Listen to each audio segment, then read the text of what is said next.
আসসালামু আলাইকুম। আমরা আছি এখন শাখারপাড় ব্রিজে। বান্ধবী আমার পর্দাশীল, পর্দা করবে নতুন নতুন।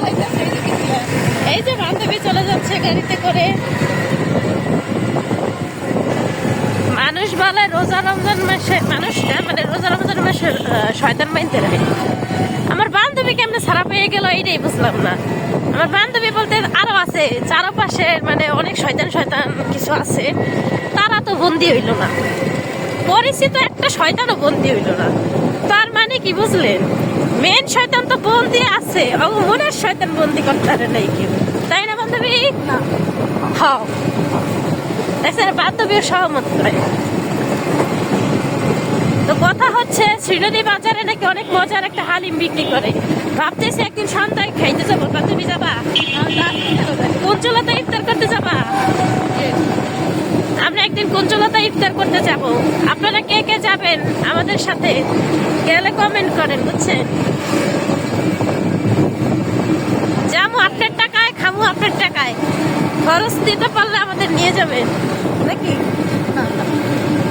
একদমই না, এরকম মনে করবেন না। আমরা অনেক ভালো, আমরা নিজেদের খরচ নিজে যাবো, কিন্তু আমাদের সাথে যেতে হলে টাকা পয়সা সাথে করে নিয়ে আসতে হবে।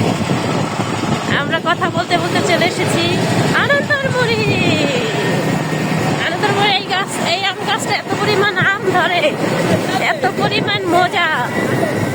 রোজা রমজানের দিনে খালি খাবারের কথাই মাথায় আসে, সত্যি কথা বলতে। আর এই দিক দিয়ে যাওয়ার সময় মনে হয় যে আমাদের শাখারপাড়ে মানুষরা গরু পালে। এত সুন্দর স্মেল এই জায়গায়, তাই না? সামিরার অনেক পছন্দ। সামিরার মাথা ভরা কি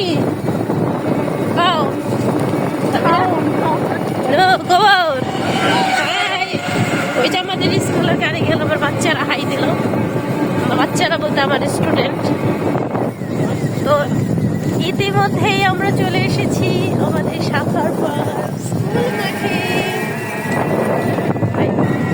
আপাতত পর্যায়ে আমাদের রমজান মাস উপলক্ষে শাখারপাড় হাই স্কুল এবং প্রাইমারি স্কুল দুইটাই বন্ধ। তো আমাদের স্কুলটাই শুধু খোলা, কারণ আমাদের দিতেছে কিন্ডারগার্টেন। বান্ধবী, প্রতিদিন স্কুলে যাই, ডিউটি যেতে কেমন লাগে? স্কুলে যতক্ষণ থাকি ততক্ষণ এত খারাপ লাগে, কারণ কি রোজা রেখে বাচ্চাদের সাথে চিল্লানো লাগে। এত চিল্লে ভালো লাগে না। কিছু কিছু বাচ্চারা আছে অনেক ভদ্র, একবার কথা বললে চুপ হয়ে যায়। কিছু কিছু বাচ্চারা আছে অনেক দুষ্ট, কোলে উঠে বসে থাকে, বুঝছেন? কোলে কইরা পড়ানো লাগে। বান্ধবী, তোমার কোলে নেওয়া লাগে কয়জন বাচ্চা? একজন না, কারণ বান্ধবী বড় বড় ক্লাস ছিলেন, তাই না? আমার দিচ্ছে একটা প্লে ক্লাস। একজন ম্যাডাম আমার আর লাগতে ইচ্ছা করে না, ম্যাডাম আমার একটু পয়সা থাকতে ইচ্ছা করে।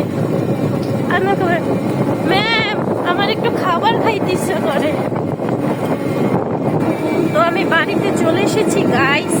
ভিডিওটি কেমন লাগলো বলবেন, ভালো লাগলে লাইক কমেন্ট শেয়ার দিবেন, বুঝতে পারছেন? আর ট্যাকের হাটকে কে মার্কেট করতে গেছেন অবশ্যই কমেন্ট করে জানাবেন। আমি ইনশাআল্লাহ ট্যাকের যাবো। আমাদের এই গাছগুলোতে দেখেন কি পরিমাণ আমের মুকুল এসেছে। চলে এসেছি। এই যে বান্ধবী চলে যাচ্ছে। আমার বান্ধবী টাকা আছেন বেশি ডোং। যাই হোক গাইস, চলে এসেছি বাসায়। টাটা।